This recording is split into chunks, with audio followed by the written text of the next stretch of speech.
2 years ago, I was diagnosed with melanoma, cancer. It was the most unexpected diagnosis in the world. One moment, I was worried about my work, my kids, my wife, fixing the downstairs sink, reflooring the back patio. But once my diagnosis came in, everything changed. My whole perspective on what mattered changed. Which was good, and it's what should happen to anyone who gets diagnosed with cancer. Options were discussed, plans were investigated, and treatments were researched. We worked with the doctors and listened to everything that they had to say. With solidarity, we decided not to say anything to anyone, at least not right away. They were still conducting tests to verify how serious it was and determine the exact stage. It was beyond superficial, they said, but they still needed to determine other factors. So, we waited until we knew exactly what we were facing. Beth was more scared than I was, which was understandable. No matter what, she was going to have to step in and take charge of the family. Whether I passed away or was just too weak from treatments, she would have to take care of both me and our 2 kids, plus work and income. Our parents offered to help as much as they could, but I knew that my parents weren't very well off, money-wise or time-wise. They both worked full-time to pay the almost complete mortgage and take care of the house which was falling apart. I had no idea about her parents' situation. Then came the worst day of Beth's life, and the second worst day of mine. The full diagnosis. The doctor spent months treating me while poking and prodding my body with tests. They had come to a complete consensus. I would die within the next year. The cancer had spread too far for me to ever truly recover. They could only prolong my life with treatments, maybe even beyond that year mark, but not that much. I was going to die, and no amount of money, begging, or crying could stop it. Beth and I had a fight that day. I knew I shouldn't have voiced my opinion, but I did anyway. I suggested that we not spend another dime on treatment. Let the inevitable happen and keep me comfortable. I don't want you to be drowning in debt after I pass. Beth refused and said that I was being irrational and that we should spend every penny we had to prolong my life as long as possible. I am religious and she is not, if that's any explanation. It was a nasty fight. We made up when she woke up sobbing and I had to hold her. I agreed to pay for treatments to extend my life. After all, she would suffer more than I would. I could give her more time at the very least. That's not the horror portion of this story. If it was, countless others could post here about it. No, the cancer brought the family out of the woodworks. Everyone messaging us on Facebook, apologizing for my condition and giving us empty promises to help. Apparently our parents had let the news slip. I ended up stopping my access to Facebook. There was no reason to see that every day. I started treatment, which made me weaker and more irritable each time. I hate watching myself snap at Beth over something so simple. I couldn't help it, and I could only watch from the inside. My mind, as her soul, was crushed. I regretted allowing her to spend money on treatment. The worst day of my life happened when Beth brought me breakfast in bed. One of the boys had left his toy cars on the floor and she slipped. The tray emptied right into my lap, along with the kettle of hot coffee. I screamed and yelled and cursed. I said things that I've regretted every night, and Beth cried for days because of my anger. The worst day of my life was when Beth started to resent me. It was a visible change ever since I yelled. Everything had been building and that argument had broken the dam. She barely smiled and didn't look me in the eyes often. I wasted away in bed, paying for treatments that only prolonged the inevitable. Again, this isn't the horror part of the story. Yes, it's terrible, but my papa's story is the real horror. He showed up at the house completely unannounced. He was over 90 and still walking around. He had to take a taxi anywhere or convince a family member to take him away from the old folks' home. but he was relatively functional. Beth showed him to my room and left us alone. She didn't stay in the room for very long nowadays. "I hear you're gonna beat me to the grave," Papa smiled. His hand, shaking with age, fell over one of mine. His skin felt like thin leather, clinging to his skeleton by mere threads. The skin on his arms hung from him like deflated balloons. I wondered if my body would get to that point. What would my body look like when I was dead? "I just might," I weakly joked back. "I hope you're ready to be the pallbearer," he laughed loudly at. Two people who knew they were close to death making jokes about it as if it was nothing. It felt good. For once in my life, I felt a kinship with my grandpa.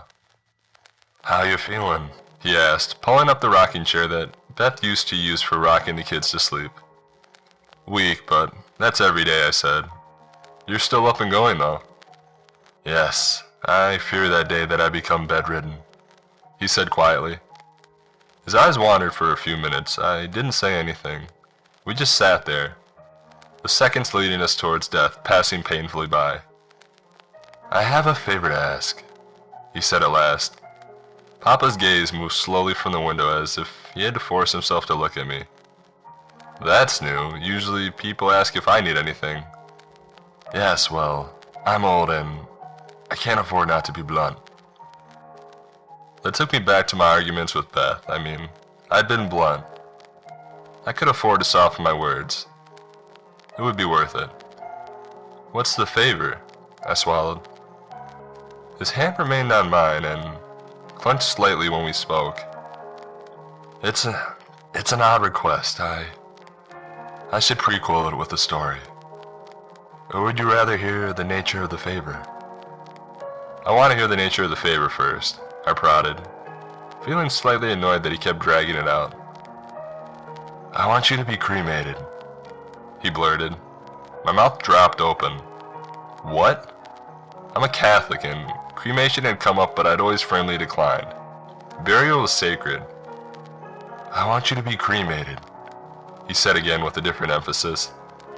"But it's against the church," I started. "No, it isn't. Since the 60s, they've allowed cremation, so long as you follow certain rules. I know how devout you are, so I checked." I stared at him in bewilderment. I was too shocked to tell him to leave, and in my silence he continued. "You would be cremated, placed in an urn with all of your ashes in one place, and I purchased a spot for you in the cemetery. Back in Cebu, my hometown. You'll be next to my wife and eventually me. I purchased spots for all the kids and their children." I remembered my fight with Beth and chose to swallow my shouts. My teeth clenched automatically. I want to be buried, properly. I had to swallow and clear my throat. I don't want to screw up my chances at heaven. "I've checked with the church and made sure that it'd be within the rules. Your ashes won't be scattered and they'll be left in a holy place. It'll be just like you're buried." "Then why?" That's the story portion," he said quietly. Papa turned towards the door to make sure it was still shut. "Do you remember your grandmother, Mama?" I lowered my head, feeling embarrassed to talk about his dead wife, my dead grandma. "Bits and pieces," I admitted. He nodded. "You were 8 when she passed. It's understandable that you don't remember much about her. She died from a heart attack during dinner one night. Very sudden. No signs or symptoms. The ambulance rushed her to her hospital, and that's where she passed. I was devastated. I remember thinking, she can't die. I bought tickets to the Lion King for next month. I was in absolute shock." That depressed me. "Papa, I'm so sorry," squeezing his hand, which remained on top of mine. His head bobbed a little in acknowledgement. "Took all 3 days to get everything settled. The funeral planning was terrible, the speech was terrible, and even the people were terrible. Very few understood. Only one of my friends had a deceased spouse, so none of them truly understood. I was alone. After we buried her, I moped around the house for a few days, completely unsure of what I was going to do. I couldn't even wash the dishes without wondering what the point was. I was in a dark and terrible place, Joseph. I stared at my hands, taking deep breaths so I wouldn't cry. My legs were starting to cramp up again, so I adjusted. Papa helped me. Once I was settled, he continued. It was nighttime, 4 days after we buried Melinda. I was lying awake in bed when I heard the front door open. I didn't even bother to get up. If it was a burglar coming to steal my things, let him in. If they planned to kill me too, I was okay with that. I heard them come up the stairs softly, sneaking around. I closed my eyes to at least pretend to be asleep, and I heard them come in. I leaned forward, heart pounding. I opened my eyes, and when I felt a light kiss on my cheek, Joseph, she was there. Melinda had come home to me. I found myself scrambling to get off the bed while she stood there watching me. She stood perfectly still, and her eyes were bright and intelligent. The last time I had seen her eyes, they had been empty, dead. Now they were alive with brilliant color and intelligence. I yelled her name, and I ran around the bed to see her. He stopped for a moment to wipe his eyes. It was a ghost, I thought automatically. And then we embraced, he continued. My eyes narrowed in disbelief. At first, I thought she was a spirit, a ghost, Papa said, echoing my thoughts. But she was physically there. I hugged her and kissed her, and she did the same back. She was there, Joseph. She didn't say a word, and she didn't have to. We made it to the bed, and I was just so excited to see her. I won't specify details for your sake, but she came back. He looked up to find my furrowed brow and confused expression. What I'm telling you is very, very real, he urged. I'm not making this up, and I did not imagine it. I have proof. Show me, I said skeptically. At the end, I will, he assured me. When I woke up, I expected her to be gone. I expected her just to be a figment of my imagination, a specter in a physical form. But she was there in the bed with me, watching me. The excitement overcame me again, and she happily embraced with me yet again. I had never felt as happy as in that moment. The moment after you lose your life and then get it back again. Unfortunately, it was only temporary, he sighed. I tried asking her what had happened. I reminded her that we buried her and asked her how she had gotten out, how she had made it home. She wouldn't answer though.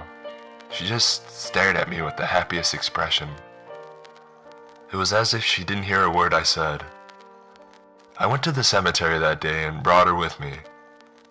My logic began to take hold once again, and I came up with answers. Perhaps we had buried the wrong body. Perhaps she had never died in the hospital in the first place. Perhaps it was somebody else's wife buried under Melinda's name. I spoke with the director of the cemetery and introduced my wife.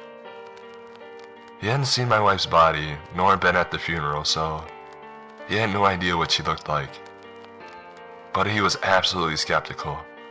I told him that somebody else's family member was buried in her grave, but he told me that it was impossible. I urged him to dig up the casket and determine who was really buried there, but he refused. I got angry and yelled, trying to reiterate my point, but he shook his head and told us there was nothing he could do. I left feeling angry. Strangely, I was more upset that someone else was missing their family member's body than anything else. Melinda tried to comfort me as we drove home. I refused to drop it though. Your mother happened to call and check up on me. The phone rang soon after we had arrived home. I told her the amazing news. But naturally, she didn't believe me either. I told her to drive over and see for herself. At the time, I was living up at the old... Oh, what's it called? You remember. The house with the half staircase. I nodded, remembering it suddenly, very interested that there might be a way to confirm his story through my mom. She made the drive while I made dinner. When she arrived, she couldn't get out of the car. The door wasn't broken or anything, she just stopped. I saw her eyes meet Melinda's and she couldn't even bring herself to open the door because she was so overwhelmed. It's understandable, after just burying her own mother. She didn't even come inside, she just told me to get in the car and come with her. I started to and brought Melinda, but she backed up instead and drove away. I was confused, but chalked it up to her grief. She called a minute later while she drove and told me to leave without Melinda. I asked her what was wrong, but she refused to say. I told her to please come home and that Melinda missed her, but she hung up. The whole time, Melinda stroked my back as if she was comforting me for all the grief from her death. She just smiled when I tried to tell her that her own daughter wouldn't come by. I thought that meant that she understood. Papa took a break, smiling and taking deep breaths. His lungs were tired from talking, I could tell. Mine got the same way after a while. Do you need some water? I asked. He shook his head. I've got all of 3 days with Melinda. We stayed at home and I cooked all of her favorite meals. I thought that the heart attack had killed her appetite because she didn't eat anything. No amount of questions would get her to speak to me. It began to be concerning that she wouldn't speak. I remember thinking she didn't have a seizure or an aneurysm, so why isn't she talking? I wondered if her brain had broken somehow or if she was simply not choosing to speak. I got a doctor's appointment, but never got to take her there. Did she die? Again? I asked cautiously. He sighed. Your father came over, 3 days after Mother had come and left. He called me while I was gardening and Melinda was inside reading a book. He startled me because he left his car on the road and walked down the driveway. He said we needed to talk and I stood up to brush myself off. Your father told me to come with him because there was something he needed to show me. I told him to give me a minute and to get my shoes and bring Melinda along. I was terrified to leave her alone for too long, as you can understand. Instead of explaining, your father grabbed me by the wrist and practically dragged me into the car. I didn't yell or really fight, I was just confused. He buckled me in and we drove off. I remember that he was driving rather erratically and watching from the rearview mirror every few seconds. He looked anxious, but wouldn't reply when I asked what was wrong. We pulled into the cemetery and I understood that this was about Melinda. We would think that after only one visit that I wouldn't remember where her grave was, but I knew exactly where to stop. There were 4 people standing around her grave. Arthur led me out of the car and over to the group. The group consisted of 2 policemen, the cemetery director and your mother. It wasn't until I got closer and they stepped aside that I saw it. Melinda's casket had been raised out of the ground and a pile of freshly moved dirt was piled beside the hole. You are Mr. Bradley Duncan? The cemetery director asked as we approached. Yes, I met you a few days ago, I commented. He nodded. You took my advice, I see. Who was buried? Everyone fell uncomfortably silent. Your mother stared at the ground. Your father watched her with worry. No one was, the director said at last. I got confused and pushed my way around them. I got to the other side of the grave and lifted the lid over the casket. Empty. The pillow was still there, but the casket seemed unused except for some crumbs of dirt that had made their way inside. I don't understand, I started repeating while I dropped the lid. This time one of the police officers stepped forward. He told me that the grave had been found that morning with the dirt in the pile and the shovel next to it. The grave had been slightly ajar and with a bit of dirt inside. He asked through a thinly veiled question if I knew anything about it. The question veiled an accusation. It couldn't have been me, I assured him, because Melinda had been home for several days. She would attest that I was not there last night and that I was home all morning. The officer pointed to my clothes, but I replied that I had been gardening. Arthur, to his credit, confirmed that I had been gardening when I arrived. The most heartbreaking moment was when your mother, trying not to cry, asked me point blank if I had dug up their mother's body and taken it. That was when I realized what they thought I had done. I told them that I couldn't prove that Melinda had never been buried. I could prove that she was alive and well. As a caravan, you drove back to my house. Arthur and your mother in the car with me and a police cruiser behind us. Your mother and father kept exchanging looks and I tried to understand what was going on. Laurel, honey, you saw your mother. She was never buried. She's alive, I urged. She refused to answer. She just clenched her jaw. We pulled into the driveway and everybody got out. I was told to stay outside with one of the officers while the other officer checked the house. Your mother and father were told to stay outside as well. We waited for a while before the first officer returned. He said that no one was home. I expressed my confusion and raced into the house. Arthur and your mother followed me out of concern. The officer went in behind as well. Melinda must have turned out all the lights and shut all the blinds because it was extremely dark inside. We advanced out of the door's entrance and into the living room. Fingers on the back of my neck startled me and I jumped out of my skin. When I spun around, I saw your mother. She hissed for me to turn back around so she could see. Someone turned on the hallway light and she poked at my neck. She asked Arthur to take a look and he sucked in a deep breath. I asked what was wrong but was interrupted by something falling over down the hall. In the bedroom, I saw the officer that had stayed outside exchange a look with the first officer, the one that had entered the house and assured the other one that there is no one home. I remember saying very confidently, "Relax, everybody. I told you Melinda's home." That's when everything turned to hell. A figure dashed out of the bedroom, but on their hands and feet like an animal. Everyone was yelling as it sped towards us down the hallway. The single light above it obscured its face in the shadow and made its movements look unnatural. I heard a hiss and then my eyes exploded. It took me a moment to realize that both of the officers had begun firing at the thing. It recoiled, but only for a second. I saw the cops yell something, using a free hand to push all of us back. I tried to scream at them to stop firing because they might hit Melinda, but I knew right then that I was in the wrong, and that I had been in the wrong the whole time. For those first few intense seconds, I thought someone or something else had broken into the house, but another full glance at the thing crawling towards us told me that it was Melinda. It was, and it wasn't. The gunshots didn't do anything. There weren't even holes on her body. I fell over the couch and ended up rolling onto the floor. Your mother screamed and tried to help me up. The two cops formed a barrier between us and it, and your father had somehow disappeared. Everyone was yelling, but my ears were still ringing, and suddenly out of the kitchen, your dad jumped through the doorway and landed on Melinda.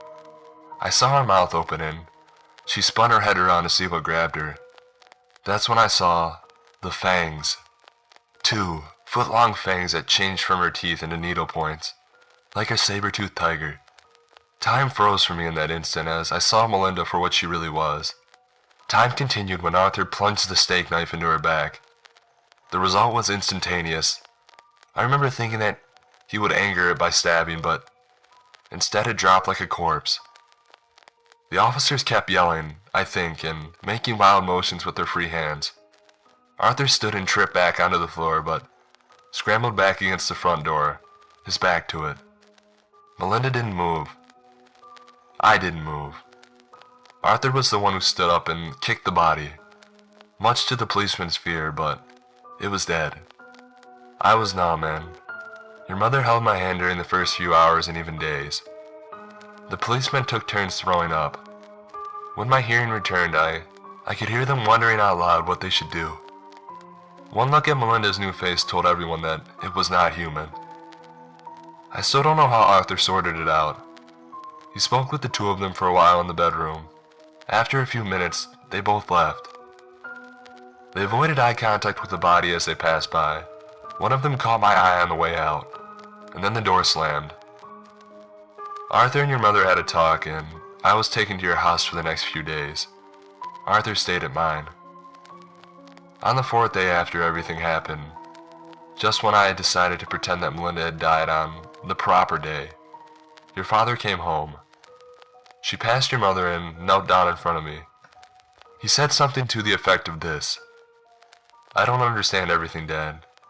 You might think that I do, but I truly don't. I made educated guesses, nothing more. I don't know what happened to your wife or how, but I think I solved the problem."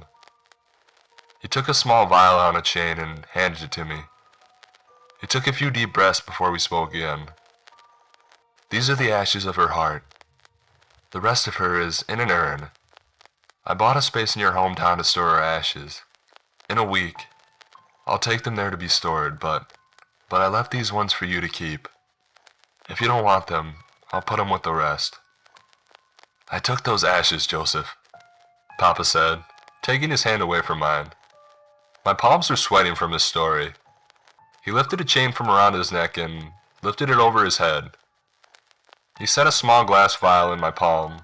It was full of black sand, but irregular shapes, and the way it clung to the glass told me that it was indeed ashes. I've held on to them ever since, and I've spoken more and more to your father about what happened. He let me stare at the vial for a few minutes, processing everything. When I was done, I handed it back to him. He placed it securely around his neck again, tucking it under his shirt. When your mother came by that one day, she knew. She knew that it wasn't Melinda. I don't know how she did, and I didn't, but she did. And when she confided in Arthur, he didn't believe her. But she was so shaken and upset that after a few days, he decided to do something about it. Something illegal. He dug up Melinda's casket and found it empty. He used my shovel to shift the blame off of him and used it as an excuse to investigate. The night he dug up her casket, he stayed up and looked for any similarities online. When he found the legends, my heritage confirmed that it must be correct. The Strigo. Heard of it? I shook my head. The Strigo myth comes from Romania, our home country. They're the basis for a lot of myths that go along with vampires. That's when I laughed. The whole time he'd been telling me this story, his expression reflected hurt, and I immediately regretted laughing. But it was too late. My laughter had shut him down. Unconsciously, he buttoned his top button to further hide the ashes. "I want you to be cremated so that the myth of the Strigo stays that way," he said, abrupt. "I'm asking you to put it in your will. I have proof of what happened to your mom. I have the bites to prove it, Joseph." He sighed and then stood up. "Thank you for at least listening." "Papa, wait," I said, feeling awful. "I understand you think it's just a story." He made his way to the door and opened it. I found myself suddenly weak and both unable and unwilling to protest his leave. "Just know, Joseph, that whether you tell your wife to cremate you or not, I will." He shut the door faster than I could react, and I was left alone in my room with the sun starting to set. The room felt much colder than it had before. I laid awake for hours, retelling the story in my head. That part that stands out to me are the supposed conditions that can turn the corpse into a Strigo. Being born early, born out of wedlock, filled with pain and regret, suicide, or dying an unnatural death, to name a few. I was born early and out of wedlock. I definitely feel pain, and I know I regret the way I've treated Beth in these last few months. How natural is cancer in terms of ways to die? And didn't I somewhat decide to commit suicide by not paying for treatment? Maybe it's because I'm sick. Maybe it's because I'm close to passing away, especially at a young age. Papa's story had been bouncing around in my head ever since he visited. I haven't spoke to him since, but it's been on my mind constantly. I wondered what Beth would do if I came back from the grave.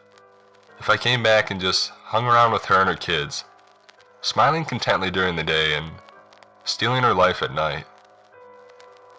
Maybe the cancer had gotten to my brain and made me paranoid. Regardless, I've told Beth. I've told her that I want to be cremated.